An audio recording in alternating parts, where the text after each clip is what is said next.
আসসালামু আলাইকুম everyone, welcome back to my channel. আশা করছি আপনারা সবাই অনেক বেশি ভালো আছেন। আমি আলহামদুলিল্লাহ ভালো আছি।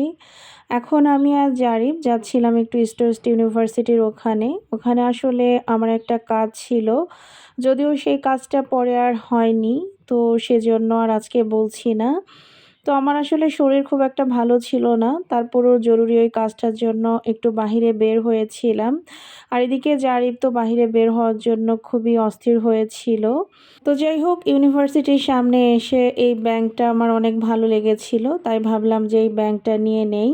তো দেন আমি আর জারিফ আসলে একটু হাঁটতেছিলাম, যেহেতু বিকেল বেলা। তো হাঁটতে হাঁটতে বেশ খানিকটা সামনেও চলে এসেছি।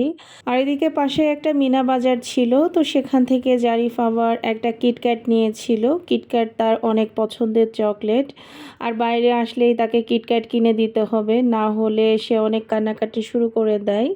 তো দেখতেই পাচ্ছেন এখন সে কিটক্যাট পেয়ে কিন্তু অনেক খুশি। আসলে শরীরটা একটু খারাপ থাকলেও জারিফের সাথে নিচে নেমে এভাবে ঘোরাঘুরি হাঁটাহাঁটি করতে বেশ ভালোই লাগে। আর আমি আসলে যে কাজটার জন্য এসেছিলাম সেটার জন্য আমাকে একটু হাঁটতেই হচ্ছিল।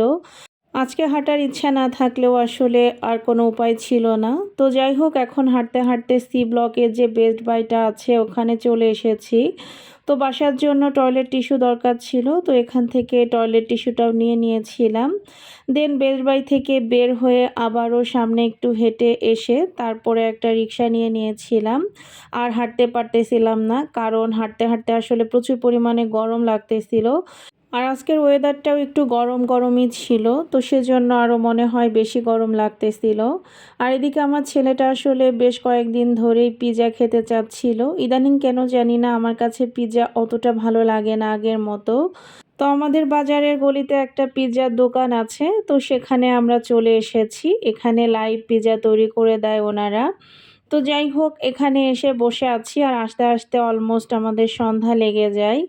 তো সন্ধ্যার পরে আফতাবনগরে আসলে বাহিরে বসাটা অনেক বেশি টাফ, কারণ প্রচুর পরিমাণে মশা থাকে। তো এদিকে কিছুক্ষণ পরে আমাদের পিৎজা রেডি। তো আমি আসলে জারিফকে বলতেছিলাম যে এখানে খাবা নাকি বাসায় নিয়ে যাবা পার্সেল করে। তো জারিফ বলতেছিল যে মা বাসায় নিয়ে নাও, কারণ এত পরিমাণে মশা ছিল যে জারিফও বুঝতে পারতেছিল যে এখানে বসে খাওয়াটা অনেক বেশি টাফ হয়ে যাবে। তবে আফতাবনগরে আসলে অন্যান্য সময় বাহিরে এত পরিমাণে মশা থাকে না, এখন মেবি মশার মৌসুম চলতেছে, এখন আসলে প্রচুর পরিমাণে মশা। তো এখানে আমরা দুজন ২ পিস খেয়ে তারপরে আমরা এটা পার্সেল করে নেই বাসায় নিয়ে যেয়ে খাওয়ার জন্য।